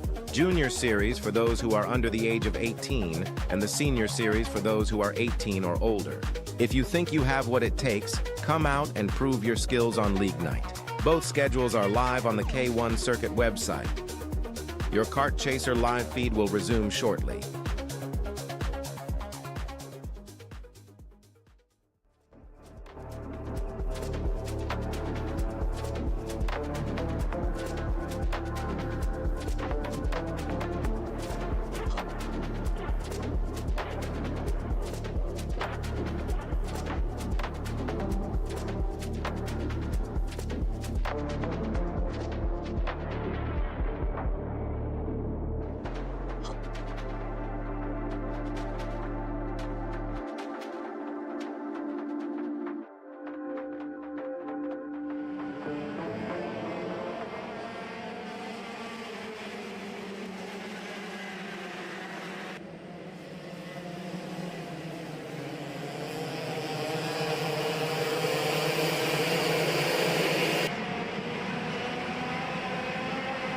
X30 Junior onto the racetrack for qualifying, and here we go with another 5-minute session, first of 2 groups. This is the 7:05, I believe, Jose Shermer on your screen for Speed Concepts Racing. And while we are ready to bring another quali session, a reminder, folks, that this is the third to last of the divisions to go today, and with that said, for qualifying, that will conclude then the free coverage when it ends for a short bit. It'll be exclusive to KC Premium members for all of today's pre-finals, but then the first main event of the day, the Pro Shifter main event at 2:30 p.m. Eastern Time, will be free to view for all of you watching along at home, and then of course it will be exclusive to premium members for the live show of the remainder of the double format division. So we hope that you guys, if you're just watching for the free coverage, you'll be able to see everything, including all the replays of yesterday's action, today's action, starting Wednesday of this coming week. But if you want to join me and Rob for the whole day, however many hours, a little less than yesterday, which is nice. You got to be a KC Premium member. That's that join button right next to our subscribe button on the YouTube channel. So make sure you are one and that you're logged in. We're ready, though, and locked in with X30 Junior Quali. Out lap underway, first lap underway, really, at speed. Let's see what it looks like with Jose bringing us around that last turn. Luis Fernando Nunez in second in line on the Orsolone Tony Kart, and Luca Popescu, one of many. This class, I think we covered it a little bit. Probably had one of the bigger mixed bags of fast and slow group drivers in the top 10 of the results page yesterday, mainly because yesterday's main event was kind of like two races. It was a test session for Alexander Vanchev, and it was second on back, just a bloodbath and racecraft development session, Rob. Yeah, I was quite surprised by the way that kind of race played out. Not surprised by some of it, surprised by other parts of it. It was a bit of a bloodbath, as you said. There was a lot of drivers elbows up like crazy. I guess it's the first race of the season, too. That's one of the things to remember. Although it's not the first race of these drivers, it's the first race of the Supercars USA Pro Tour. It feels like we kind of amped up the level of energy a little bit, the intensity, amping up from the Winter Series. Everybody knows this is the run to try to get that national championship. And indeed, first day, always maybe a little more crazy than others. That combined with the racetrack that is a lot of switchback corners, it makes it where if you want to kind of end up on the defensive side, you really have to get rooted out of the way or make a big mistake in the brake zone to lose the spot, because you end up back on the inside for the very next turn if you wash out to the outside of the corner. So someone's got to get fully around you, whereas we go to some of these double apex racetracks. The Supernats this past year had a couple of zones like that. Specifically, one comes to mind is like turn 3 this year down by the grid. Had that extra kind of kink in it at the end of it. So we saw a lot of crossover moves there because the next corner went the same direction. If you went low going in, you washed out going out, you ended up still on the outside for the next corner to come, and it made those crossovers easier to get completed because you could get alongside someone. You didn't have to fully pass them. Some of the best passes I think we saw throughout Saturday was in that kind of 6, 7, 8 combination where drivers would defend to the inside of 6 here, where you got guys would do the over-under, and then the actual pass didn't happen over until turn number 8. So that for me was some of the best passes we saw coming through here, 7 through 8. The drivers were then able to find themselves a position to move to the inside, like we're seeing there, coming to the inside. We're seeing some aggressive action there. I don't know if you caught that. That's going to be Sarah Valley, and then the SCR drivers, the 799 of Mateo Calderon. Mateo put the bumper to Leonardo and moved him out of the way because he was frustrated with him getting by him, and then Leonardo said, all right, I'll just pass you again. And he's trying to move him again. He just ran into the back of him in the last turn. The thing is, Leonardo Saravalli's fastest on the racetrack right now, 53.72. We were in the slow group. So you're trying to boot the guy out of the way that might have towed you along to a good lap. Instead, Calderon down at 6th, 53.98. And indeed, 53.724, the fast time for Leonardo Saravalli. Luca Popescu is up in second. Cal Drysdale third. Iago Lepin in fourth, and Jose Sherman riding out the top 5. 10th of a second up on Popescu for Saravalli. The 3 RPG drivers right behind Popescu, Drysdale, and Lepin. Time to beat, 53.724, when that next group rolls out. And the drivers we saw a part of the battle yesterday, Cole Medeiros, Tristan Murphy, as I scroll down, Jackson Gibson, Travis Pettit super quick as well, Nathan Dupuis, as we know. Eric Doan had a good run. There's a number of drivers looking to step things up again to see who will have the pace. Start up front in a massive grid. We've got yellow flags already, Xander, in the opening lap. Drivers just getting out onto the racetrack. Yeah, I wonder what for. I don't know if they don't want him to pass on that opening set of S's or if they wanted him a little slow. I didn't see anybody off track. I didn't either. A little bit odd for sure, but either way, it's packed him up.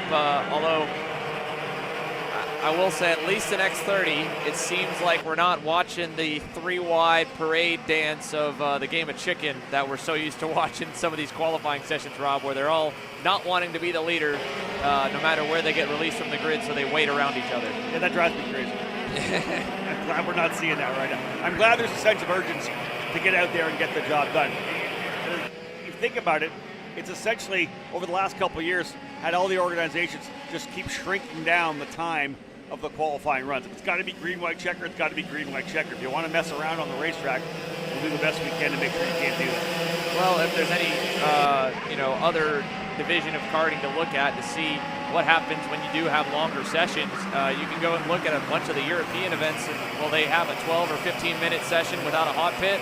What happens? They make it a 2-lap session because the mechanics will hold the drivers there on the grid. They'll still parade around on the out lap, but they'll only give them one push lap just because they want to go when the track's the best at the end of it. So yeah, I think as much as people may complain that, yeah, the tire's not turned on, it's not a real accurate read to watch, a session like that. At the same point, it's the same for everybody, and it does eliminate a lot of that extra nonsense for sure. Agreed. We'll keep a tab on the times as they hit the loop here this time by for X30 Junior. Just giving our a timing tower a quick little refresh so that way it'll populate with what we want to see with X30 Junior's qualifying fast group on the circuit. And again, still enough time in this session for one more reset, I would say. Like a pass right there by Alexander Vanchev to try and reposition yourselves for that last lap around, because they're running towards the end of the session. You don't want to end up getting passed on the last lap and having no clean laps in. And that's part of the strategy, right? That's part of the session management that these young drivers need to learn. You can't get yourself locked in behind a driver who is significantly slower than you. You need to have that open track. You got to figure out who's around you. Again, as Sanders said, there's a great move there to the inside. Now, is that going to be the wrong time for that move to the bottom of the racetrack? No doubt a good one for Vanchev, who's now going to have a lot of open racetrack. He moves his way up into 8th spot. Nathan Dupuis, actually the quickest driver in this group here, working his way on lap number 3 up into 7th. Yukun Yao now goes up into 7th. Dupuis goes back to 8th. Travis Pettit on lap 3 goes into 6th spot. Yeah, the TV Kart USA driver snuck his way up and into the top 5 yesterday and onto the box when they crossed the line. He was staying out of trouble when there was trouble all around, and it looks like there's more trouble here on this last on this 4th lap. Jackson Porter, Nathan Dupuis, Sarah Bradley, yesterday's pole sitter, and Marco Samet in the BJRLN kart all dicing it up. They've got more karts closing in. You see Fianchy, he's going to back off and reset himself behind Tristan Murphy to begin this last lap. Smart move. You saw him just drag the brakes just a tick. 100%. We talked about how many times drivers threw away 2 laps with a dive bomb move to the inside of the right-hand turn 14. Not only are you kind of giving up the lap you're already on, but you're also not getting the drive out of that corner you need to start the next lap. Because really, that's when it starts, almost even through turn number 13, but through 14, that's when you're starting that new lap. You have to get out of the hairpin and carry all that speed through the corner. Here's 2 drivers battling it out again right now on lap number 5. This is not going to work for Ashton Woon and Alexander Vanchev. When you're giving up that inside line, you're not maximizing the time you can get through there. I don't think we're going to see these guys go to the top of the charts as a result. Woon did go to 2nd spot, Xander, on lap number 4. Yukun Yao up into P1 in the number 797, the RPG driver, 53.558. But here comes that final run to complete lap number 5. And looks like he has definitely crushed in the front bumper in the 797. Whether or not it's deployed remains to be seen. That, of course, would trigger a penalty if it was, but I think he might be safe, Rob. It looks like that main group that just hit the checkers didn't knock him off at all. Ashton Woon still the closest at a 10th off. Yao actually did go faster on the final lap, 53.500. Just scrolling down quickly to see if anybody else did go quicker. I don't know that Nathan Dupuis did go faster in 6th, 53.809, as did Luca Popescu. Popescu actually holding on to 7th. That's from that first group. That is impressive. Saravalli 3rd and Popescu 7th. Drysdale 10th. So from that first group, 3 drivers able to hold on to 10th, top 10 overall. Man, oh, check this. Look, I think push anything. Maybe the right front. I don't know. It was tough. It looked a little bit lopsided Our crew is giving us a close shot there. I don't know for certain, but I know at least you do have 2 walking cameras around, both in the scales and the grid, so we'll be able to get plenty of eyes on it as to whether or not it sticks. But for Yukin Yao, if it does, and that kart's all good, 53.50, a 10th up to Woon. Like you said, Popescu out of the slow group 7th. I got to give a lot of credit to that due to the fact that there was so much fighting in the fast group. I mean, our top qualifier from yesterday, nowhere to be found in the top 15. Well, we talked about Alexander Vanchev as well, right, who was so strong yesterday. Made that move to the inside of Ashton Woon in turn number 7 on that final lap, and it cost him a couple of tenths of a second. 53.852 his best. He did a 54.012 on the last lap. Still 3.5 tenths back of Yao up front, but again, will there be a pushback? We'll see. Check out this page here, second page. Pole sitter from yesterday, Sarah Bradley, 19th. Marco Samet, who started up front, 17th. Tristan Murphy ran up front, 24th. We've got some fast kids buried. Yeah, Max Weiland, Derek Wargo, David Ybarra down in 28th. Yeah. Man, work to be done in the pre-final for sure. At least they're not all the way to the final page of the field here. This goes all the way back. How about Eric Doan? I mean, he had a great drive forward. He's all the way back in 32nd on the Nash Motorsports entry, and 44 in total. Again, Ethan Sky Manuchik, he suffered an arm injury 2 weeks ago, so that's put him out. So we've got 44 on the grid for X30 Junior. But now, the next class up, the minis. Here's a look at Josh Wheeler from Canada. And, well, that's a first. Well, not a first, but I haven't seen that. Normally it's the tape on the Micron, but they've got such pretty tape from the Ruthless Karting Group, they wanted to write on the steering wheel. I like that, though. little wrist insight. in, lean out. Okay, so wrist in, I would imagine he wants him to push on the steering wheel and not cradle it with the wrist out. Lean out, I mean, it's not like the minis are that much body weight, but, well, maybe we're talking carburation. I think we're talking carburation. Maybe. That's a possibility. Either lean carburation, lean out, or if it lean out, like that makes me think the head, tilt your shoulders to the outside and more of the shoulder lean to the outside corner. But either way, Mini Swift, Pro X30, as you can see, bottom of the screen, will be coming up next here with qualifying 2 groups apiece, so 4 total sessions before we go exclusive to KC Premium members for the pre-final action. There's a look at Tanner Barge and the MSL Racing CRG USA combo entry.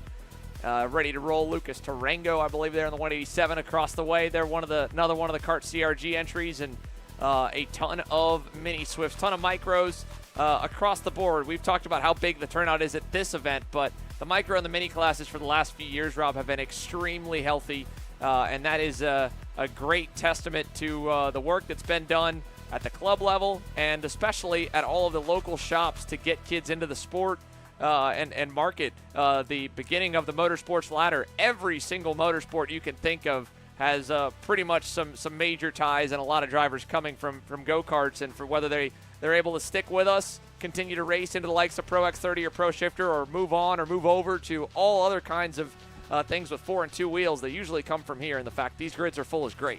Yeah, you think about the drivers that we're watching right now that are exciting people on the the international level or in pro motorsports. Let's just go with a Connor Zilisch right now, right? Oh, yeah. He's like obviously one of the hottest topics right now in the world of NASCAR, and we remember watching him running all those years in cadet racing, and of course that's where it starts, right? The racecraft starts here. All the understanding of all the little nuances of motorsports all starts here in the drivers in the cadet categories, in mini, in micro and in mini. By the time they get to junior and senior, they've got so much track time. They're so seasoned that they're able to step up and do some of the things like a Connor Zilisch or a Brent Cruz did. Those drivers are really impressing people in the NASCAR world right now. Little bit of waiting games on the grid here. This is Simon Jack Klein there in the 132, SLA, Kart Racing, Kart Republic, and a couple of others that wanted to hang tight for a minute before going on the racetrack. Fair play to them. In the slow group here, you know that if you don't believe that you should have been here based on your pace throughout the rest of the weekend, which was a lot of the case for the minis, well, you're going to see a lot of trading and repositioning, and we're seeing that right off the rip, even for those that did leave the grid when they were asked to. So this begs the question right now, Daniel. We talked about these drivers who are pushing hard early to try to get that 5th lap in. The speed these guys are going at, number one, they're definitely just the their outright pace means they're not going to get 5 laps. They may not even get 4 laps. This could be even 3 laps with the pace they're showing here on the opening lap. Right. I think that it might be a risk worth taking if you see fast cars around you like Zane Burgess there in the SCR Sodi because of the fact that there's so many fast drivers in this group. Remember, this was the first of the 2 classes that had that monsoon rain, and only half of them really were able to make it out and put a lap good enough to get above the cut line in happy hour. So we almost miscalled the qualifying session yesterday, Rob, both you and I. It was because the whole top 6 looked like it could have been the lead pack from Maine, and a couple of them were in the lead pack at the end of the day in the main event because so many big-name drivers were mixed in with maybe some less experience or a little bit slower drivers in the way that the happy hour split ended up. So because of that, I'm not surprised that a lot of them are trying to reposition and burn a lap, and I don't think it's the worst play in the world, you know. We'll see how many laps they end up putting in. Are they able to sneak through, potentially get that 4th, that they lock themselves down to just 3 laps, or will it potentially pay off or hurt when the next group rolls out?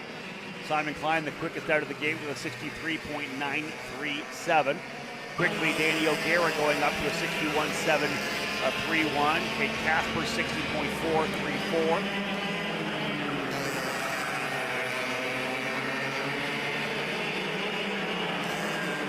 Here's Christian Sanguinetti on the TB Kart USA machine. He goes to 7th. Getting a little push there from Wynn Gottschalk in the 125. What a drive yesterday by Wynn in the main event as he goes by Christian here on the inside of that back turn 4-5 complex. 43rd to 9th. Incredible position gained here for Wynn Gottschalk in the main. Most gained yesterday in a single session by far. Done in a class that is tough to do because it's all talked about by us and everyone, how draft dependent, how pack racing reliant the division is, and Wynn by himself pulled himself up by his bootstraps and picked up 30 plus spots. Yeah, you know what, great for him and his experience as well. I'm sure he had a lot of fun. He would have liked to have been racing for the race win, but when you get to pass that many karts over a main event, an 18-lap main event, you're going to have a ton of fun out there. There's no doubt about that. Zane Burgess and Speed Concepts Racing is a new pairing here this weekend, and yesterday was, I think, a bittersweet one. Speed was there, Kid drove great, caught up to the field, and couldn't quite maximize it to get the win. His father, Kevin, was, I ran into him getting back to the hotel late last night, and for him, for Zane, it was just a tougher one to swallow, but at the same point, he still drove great. He still drove into the lead pack. They're just, I would say, a bit spoiled by how good they have performed and how good the weekends have been last year in his dominating run, unprecedented run, mind you, in Micro Swift. And then to go to Mini, you don't win them all. It's a lot about learning, but sometimes those lessons aren't fun to learn. That's very true. You have to be patient. You have to understand that you got to take the good with the bad. Again, like you said, Zane's, of course, first experience at the national level racing through a full season was unprecedented, unbelievably strong all year long. So you're going to have to, when you push people up, you're going to have to take, again, some of the good with some of the bad, because the drivers that you're racing against have been there for a year, maybe 2 already. So their experience maybe even a little bit more than yours. So you have to kind of reset your expectations. Let's see what his next lap will be by himself to P2. Enzo De Janeiro, the provisional winner yesterday, unfortunately lost it off of an appeal, but across the line, P1, ends P1 here in the slow group. So this first group, 2 drivers that were in that 4-car lead pack at the end of the day yesterday, Enzo De Janeiro and Zane Burgess, top of the board, but 2.5 tenths better for the Paralyn of Enzo at a 59.13. Wynn Gottschalk third, Ferguson right there with them, 2 thousandths apart. Those 2, I believe, were the 2 Bennicks that we saw. I was able to at least make out Wynn Gottschalk's 1.25 numbers on the side of his, and I'm going to guess, based on how close that lap time was for the pair of them, they were pushing. Yeah, it's very likely. 7 drivers getting below the 60-second mark. De Janeiro, Burgess, Gottschalk, Ferguson, Klein, Barsh, and Alonso Gonzalez. All 7 of those drivers able to go below 60 seconds. And in De Janeiro, impressive, over 2.5 tenths of a second clear of Zane Burgess, with the remainder of the field still to come. So, indeed, we'll see what we have with these drivers rolling out on track right now. So the clock resets. We go back to 5 minutes for the fast group now. And they're going to go straight out of the pit lane and hit the backstretch all together. Big lead here to kick it off for the Nitro Kart with the pink helmet leading us out onto the racetrack. That was so good yesterday. Of course, Jaden Francisco, the ultimate main event winner at the end of it all. The 136 now is a multi-time race winner in the mini Swift class. And talking about like back to micro Swift, Lennox Lockhart, finally you get your first, and then the second, the third seem to come a little bit easier. I think you could probably call the same with Jaden Francisco. He was in the mix for a lot of our main event race win battles last year. Just couldn't quite complete it until later in the season. He finally got a big race win. I believe the first one came at the Stars Championship Series, and then since then he's got a win now here on the SKUSA Pro Tour. He's had a couple wins, I believe, in between. And Ryan Perry Motorsports seem to have found their next rising star in the mini Swift category with him, along with a few other Nitro karts that are all looking pretty good this week. Confidence is key with any driver, especially the young ones, when they understand that they have the ability to win races. They understand what those last couple of laps in a main event are like. That's one of the key things to understand, how to manage the last couple of laps, because that's what strategy comes into play, kart placement. You got to make sure you're in the right spot. You're making those overtakes in the right placement at the right time. Sometimes you can go too early, and other times you're going to wait too late. It's not going to happen on the second half of the last lap, depending on the facility. So this is all the things that these young drivers have to learn, and they do so. That's what they're here for. By the time they get up to the junior and senior ranks, they've been through it all, and they're ready to put their time in the spotlight. Rob, I'm not sure what's going on here. I think there may be some timing and scoring hiccups going on in race control, and you're seeing some movement on the grid. I see our clocks going. Oh, there we go. Took a second. There it goes. All right, so now the parents can stop freaking out. I had a momentary check on all of our systems, and then I realized that we weren't getting any data, and nobody was, Speed Hive or other, on timing and scoring, but they did capture all the laps. That's the one good thing for those that are watching here that may not quite know what it's like inside of a timing and scoring machine that's typically used at these racetracks.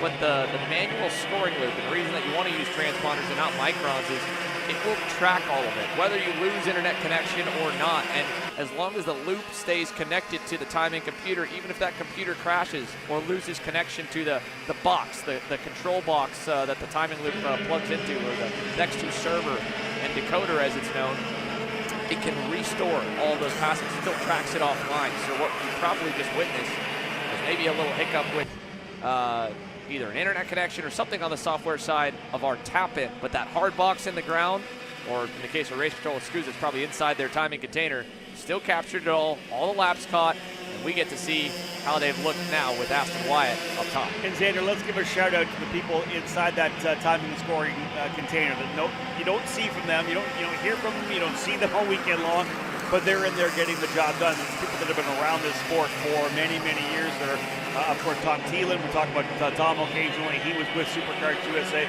First started when they brought the winter tour back in 1998, 1999. You got Lindsay Walkup-Fox as well, who's been around forever. She does a lot of work. She's a karter, family karter, has raced for her entire life, but also works for IMSA as well. So there are people in that timing and scoring container that have been around a long time, and they know what they're doing.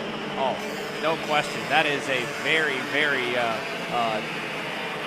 densely populated group of smart people over there. A lot smarter than you and I in a lot of areas. And that's why they do what they do, because the expectation is perfection. And it's back up, and we've got times at the checkers. Royce Vega now to the top, 59.36. 2,000's better than yesterday's eventual winner, Jaden Francisco. But here's the big news. Enzo De Janeiro. Now the sessions got split through all that hiccup. 2/10 better, Rob. 59.133 from the slow group. He's going to end up overall pole. Vega's time will put him second, ahead of Zane Burgess. And I believe it looks like Jaden Francisco and Luca Becquerel may also leapfrog him. Or at least I would put Becquerel I think will go right behind Zane. So it'll go Royce Vega, P2, Jaden Francisco, P3, Enzo De Janeiro quickest overall, and then Francisco should go right behind Burgess for fourth. Luca Becquerel should go back behind for 5. But as we switch gears back to Pro X30 with All Things Go, we go back down to Caleb for a little bit of intel. Thank you, Xander. Here with Donovan, you're a hard guy to find. Missed our media day, unfortunately, but how's your weekend been up to this weekend besides staying away from us? Yeah, rough day yesterday, but car felt good this morning, so we're gonna try to put on pole. What what kind of went wrong for you yesterday? Bad quality, qualified like 25, so I gotta stay in the top 5 this quality, so to be good for the race. How was the speed this morning compared to what you saw with Ryan? I felt good. Got held up on my last lap, but car felt good, and gonna try to put on pole. Best luck, Donovan. Thanks. Donovan Bonilla is going to get suited up, and we will as well. Pro X30 qualifying, the final division set to line grids for pre-final action today on the other side of this break. Brandon, why are there all these charges for just over $200 from Acceleration Kart Racing's website? That's because AKR gives you free shipping on orders of $200 or more within the continental US. Okay, but I thought you were just getting a pair of gloves. That's what, 70 bucks? But if I'm getting a new pair of gloves, I might as well get a new pair of shoes to match. And then on top of that, I'll get a neck brace because with the shipping, it's basically free. Yeah, I do not think the math checks out on that. Everything you need, all in one place and shipped to your door for free for orders of $200 or more. Exclusions apply. Spend responsibly. Shop AKR.com.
Let's go race.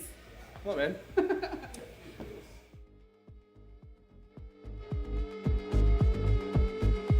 SpeedSports Racing Park, home of the Alan Rudolph Racing Academy, and this weekend, home for Superkarts USA with the SKUSA Pro Tours opening weekend at a record-setting 317 drivers.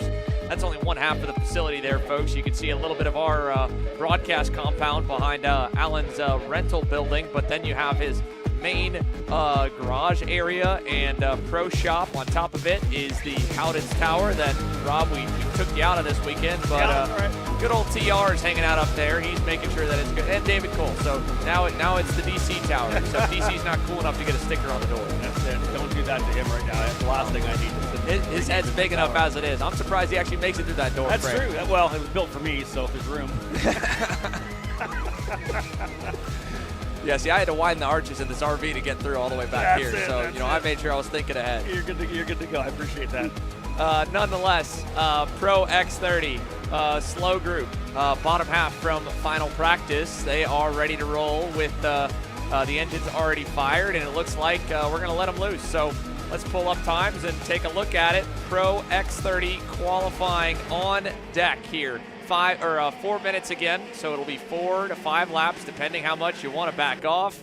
How many fast drivers are in here? We have a couple from the top 10 of yesterday's main. One of them on screen, Forward Direction Motorsports' own Ruben Moya, the Spanish Salmon, as he is known across the pond. And we like nicknames over here. We've given a few to our drivers, so someone walking in with one, I'll rock with it. And he took that bright yellow machine into the top 10 yesterday. I think he was still probably missing a little bit. So I wouldn't be surprised if the quali, even the warm-up for sure, but maybe a little bit of a swing at things here for the qualifying session today. Yeah, I think everybody's got to take a swing at it, right? You saw the pace we saw out of Norberg and Garrison yesterday. They were the class of the field and battle it out amongst themselves. If you want to be standing on top of the podium in this category, you can't kind of rest on where you are. You can't rest on those laurels if you're somewhere within inside the top 10. Still a top 10 finish impressive in this field, but if you want to be up front, you got to make some changes. You know, a lot of these teams went to work last night going over data, having a look at their onboard video to figure out where their drivers can find some and where they can potentially find a bit in the chassis setup itself. Chase Hand was super quick yesterday, drove it into the top 10, rolled from 6th in the main. Colin Lloyd also looked sporty, but they were right around that danger zone, and Lloyd especially on the start when Moya was turned around, or not Moya, sorry, when there were a couple cars turned around and turned 7 and 8. It sent the Sodi kart a little bit further down the board. So first group underway, and Chase is going to set him at a 58.17 on that initial lap. Blake Nash also super quick. He's kind of in the middle of this pack, which is surprising that he doesn't want to reposition. Maybe he will, because the likes of Aiden Ingrata, who obviously got tangled up on the start yesterday, and more are ready to set some quick times. And if Blake can't get himself in a safe position on the racetrack, he's going to be in trouble. And right now, you just saw it as he went by Andretos. Yeah, he was kind of asking for a little bit of help there. I think, like, hey, what are you doing? You're on the inside. Let me roll through here. Indeed, Blake Nash back at 9th right now. Does not have that open track he needs to maximize the pace that he had. That's one of the biggest issues here, is when, you know, and Xander and I've talked about it numerous times on the day, and yesterday, of course, during qualifying, is you have to give yourself room. You have to make sure you manage the situation, manage the session, those around you. Now Nash has got to where he needs to be. He's been able to get some open track. Who is that? Is that Bailiff behind him? Indeed. He was leading Bailiff, or Bailiff was leading him across the line. Now that it indeed is Finnegan Bailiff right there. So Bailiff was 5th last time overall, but still a half second off. That time, Chase Hand, 53.27. If I remember right, that was a pretty good lap for yesterday's main, but again, we're going back to sticker of Inco tires today, so how deep into the 52s are we going to get? Let's take a look back at yesterday's times here while we follow Chase Hand around. And Rob, the Northern California native, racing in his DNA. His father, Joey Hand, you can speak to much better than I can. A long-time karting superstar, but also a highly decorated motorsport superstar. Yeah, the fantastic thing about Joey Hand is, you know, you look back, one of the legends of the sport of karting for sure. Factory driver for the Emick brand, which is one of the top domestic manufacturers for many, many years. Of course, Ron Emick, another one of the legends. But Joey was a guy that raced everything back in the day. There was a lot of money races back in the Southwest in the mid-'90s, and Joey be there running Yamaha, be running Formula A, be running Shifter, you name it, on the Emick brand, winning a bunch of money. He would walk away with thousands of dollars on race weekends, but then got a chance from there to move up into car racing, and eventually was able to get through the Atlantic Championship, and then finally into the sports car world, where he, of course, has had a fantastic career. Does a bunch of NASCAR racing as well when possible, and a lot of fun still working with very closely with Ford as well. And it'd be great to watch him here. Just being the dad here at the racetrack right now, I'd love to see him do that. Into the pit lane for Colin Lloyd, bailed out in the middle of that lap. Surprising to see it, but he is on top right now, so maybe he didn't think that 5th lap was going to do him any good. 52.95, another one coming in. I believe that's maybe O'Connor. Checkers out for the back half that aren't going to get 5 laps. Moya will get 5, but you saw him there just past Quentin McPherson. McPherson's going to over-under both of them and put Moya in the weeds, so neither one's going to go better. That never works on your last lap. There's no need to try to make a move to the inside in your last lap. You're only hurting your lap and hurting the other driver's lap as well. Look how much McPherson dropped to. He was right behind Moya 4th, but then Blake Nash, Michael Boyatzis, Naomi Garcia all able to leapfrog him on that final lap. Granted, it was out of McPherson's hands. Moya triggered it by passing him in the last corner. Neither one going to get a good lap there. So let's go to the grid with an idea that a 52.85 is the time to beat. Lloyd by a 10th, then another 10th almost, back to Moya, Bailiff, and company. Pro X30's fastest drivers ready to go, and one of the fastest was Paulie Massimino, who we were just looking at there in the BJRLN card yesterday. He was purple more laps than not in the pre-final, but in both races got tangled up in someone else's mess. Yeah. And catching up with him and team owner Brandon Jarchakrak last night at dinner, running into them over at the food zone, because they're one of the many teams staying at the nearby hotel to be able to walk away and back to work each morning. they said, well, it all came back from qualifying. Qualy picked a terrible gap, and he screwed us. We had a fast piece. So blame's on the driver. Let's see what he can do today. Yeah, never any punches pulled at BJR, that's for sure. But indeed, that's it. When you have the pace, you have to maximize. Driver out front first here is Austin Garrison in a Speed Concepts Racing number 6. Austin had a tremendous run yesterday in that great battle with Ryan Norberg, coming up just short on getting the race win, but the pace is most definitely there. Although in the interview post-race, Xander, he talked about the fact where they were kind of missing a little bit, right, compared to Ryan. You know for sure that the speed sat down with Austin. They went over all the data to try to figure out where they could make that kart just a little bit better. Austin, too, admitted that it was nice having a double format back for them mentally, for the Pro X30 boys. He doesn't have to wait months and sulk about how that last lap transpired. Yeah, they can find a little bit more for him, and they're always going to do that overnight because they know the rest of the field will as well. But to get a new shot at the pole, at the win today against Ryan Norberg, well, I'm sure he appreciates it.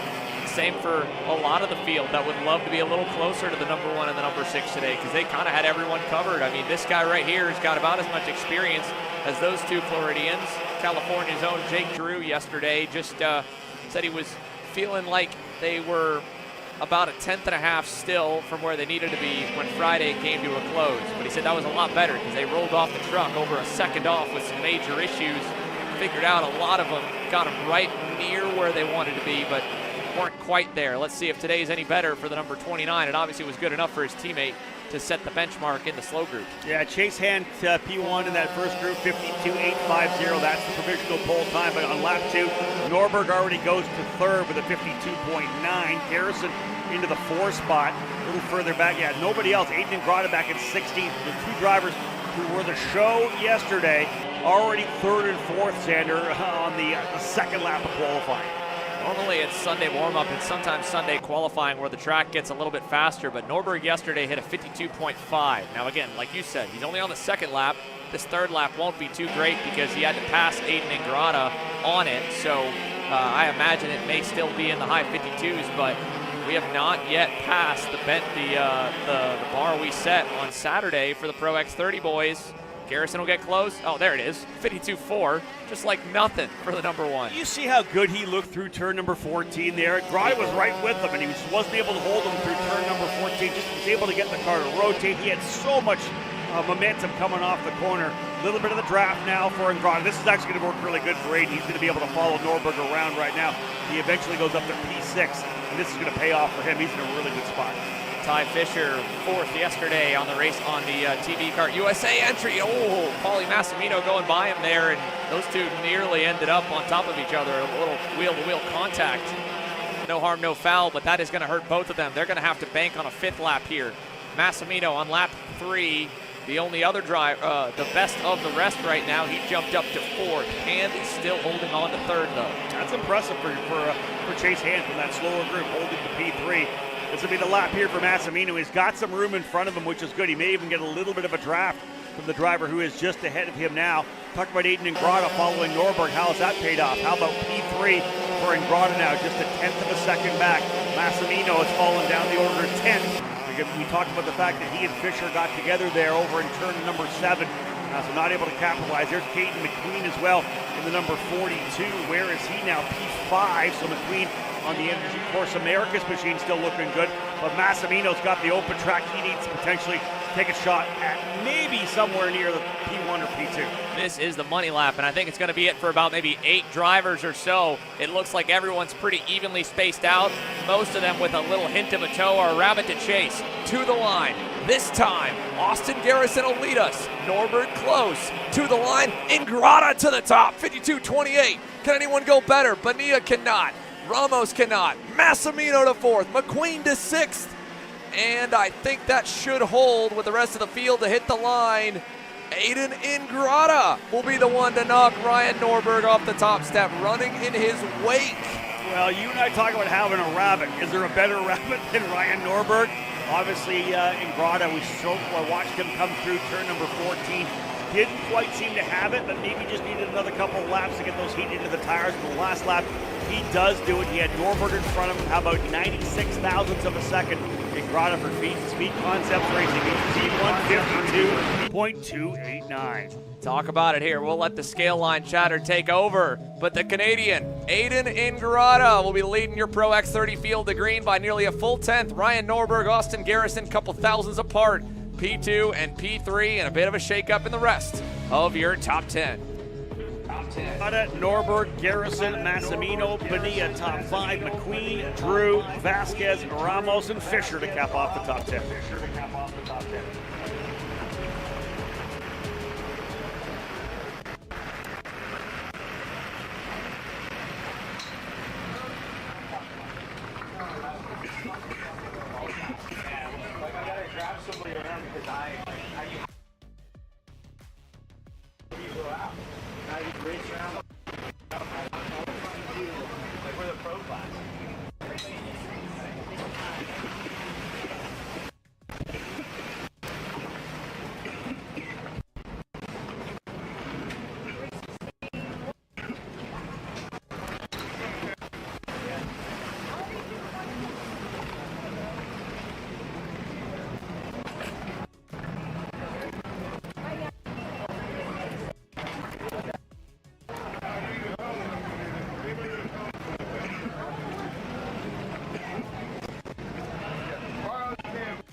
On the pole position, talk to me about that lap there, Aiden. It seemed like a good one. Yeah, it was a good lap.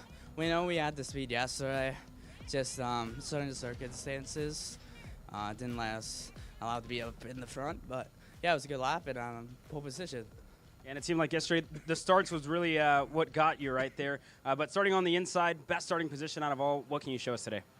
Yeah, I mean, we'll see in the pre-final. I had a draft on Ryan, so I think he was definitely quicker than me.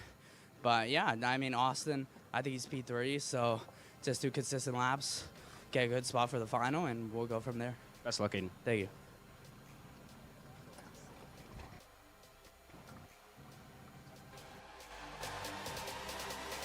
Well, that'll do it, folks. Aiden Ingrata, top qualifier for Pro X30. We're going to hop feeds to get ready for pre-final action. K Jr., a whole sold-out grid ready to go your way here from Houston.